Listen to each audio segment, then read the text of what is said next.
Welcome to today's edition of Layoff and Employment News by Employment Boost. Today's date is Wednesday, March 29th, 2023.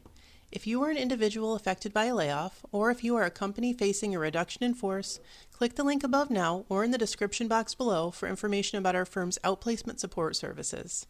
As the leading boutique provider of outplacement services in the United States, Employment Boost is uniquely positioned to help individuals land on their feet and find a new job quickly and effectively after a corporate layoff. Now, on to today's headlines.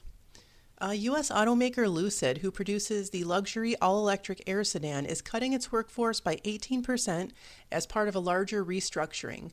The layoff, which is affecting 1,300 employees, should be completed by the end of the second quarter.